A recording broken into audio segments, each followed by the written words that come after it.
Yo, what's going on, guys? I'm going to be going over today's price action. I did upload a live trading video today of me trading the markets live. And if you've seen anything got to do with that, you'll see that I ended up taking 0 trades today. Right? Simple enough why I didn't. Let's come into the. Let's just come into pre-market, and I'll be going over what I was thinking coming into today and why I ended up fading everything today and not taking anything. So if you want to go back to 9:15 here, overall pretty much very bullish on the higher time frame in the sense that we are delivering from sell side. We are ripping through these 4-hour key levels. We have inverse this 4-hour gap, and we just have really obvious draws to the upside here, being these this failure swing, and then this high right here, which is the end of this market maker buy model. If we want to look at this here, as you can see, we have a clear market maker buy model. Easy enough. Very bullish, delivering from sell side, respecting bullish, disrespecting bearish. But I could see both sides of the story come into today because we did have an unfilled 4-hour gap below us too, and we also did have an SMT with this external range. Well, no, not really this external range, but with these equal highs right here, we had an SMT. So I mean, yeah, I guess, but this SMT for me is not really that good because it's inside of no key level and it's inside of nothing significant, and it's just overall against a higher time frame.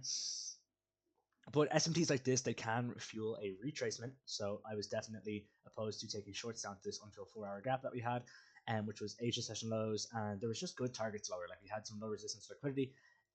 Actually, we didn't. No, we didn't have any low resistance. We had high resistance, right? So there was high resistance here. But if we did get strong bearish confirmation, then I would have been willing to take a trade to the downside here to target these lows that we had leading up to this higher time frame DOL being the 4-hour unfilled. Right. So coming into market open, what I was looking for was really not much. I'm not gonna lie. We did have this. Yeah, we didn't really have much. I'm not gonna lie. I was low key looking for market to either open higher to where we could potentially take shorts if we had a good continuation model to present itself. Because I wouldn't really take shorts off of Judas, especially just because of how bullish we are and what we're targeting here. We're just targeting pure high resistance liquidity. So what my ideal scenario coming into today was we had maybe like a move higher, and then we had like a continuation move to the downside here to clear out these draws, tap that 4-hour, and then make a move higher.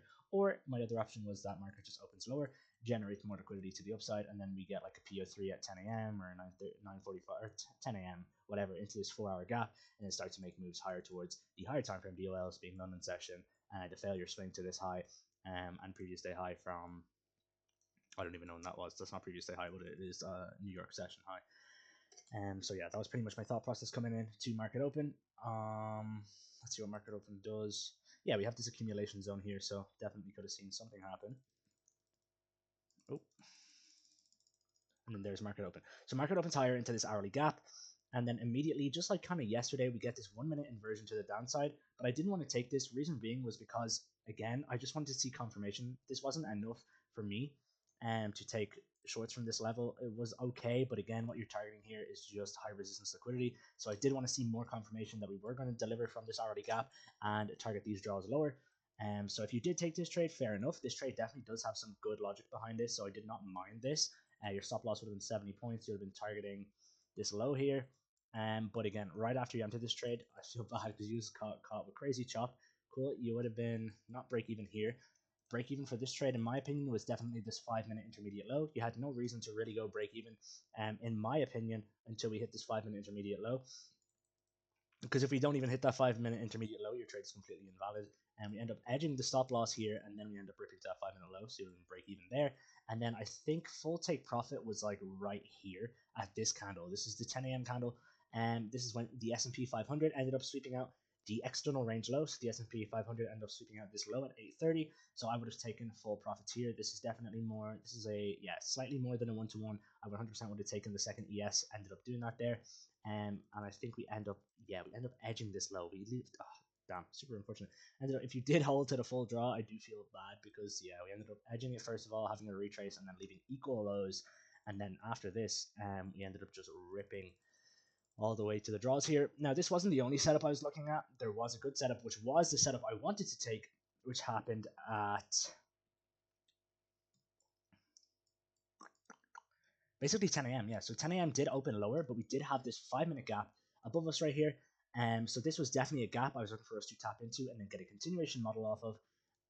And we end up coming up to this gap. Where is it? Right here. And then we get this immediate inversion, but the displacement on this candle was just too big, and the risk to the reward on this trade just didn't really make sense to me. I did want to take this trade if we maybe inverse like right here and had my stop loss here, and I was simply just targeting this low. This would have been like ideal. I would have ended up getting break even on this trade. Again, break even for this would have been literally just right here. And because ES was super close to this 4 hour, so I didn't want ES to hit the 4 hour and then obviously my trade to reverse. So at this time, ES would have hit the 4 hour if we ended up doing this.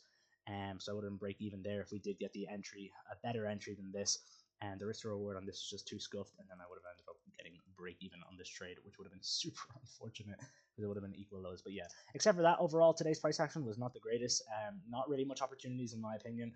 And if you did end up taking that 1 minute short and banking off of it, with you managing your position like the way I said, then fair play. That is a good trade. It has good logic behind it, but again, I just wanted to see more confirmation from that level for us to actually be bearish, especially when we're leading up to high resistance liquidity. It's just not worth taking a Judas swing like this, in my personal opinion.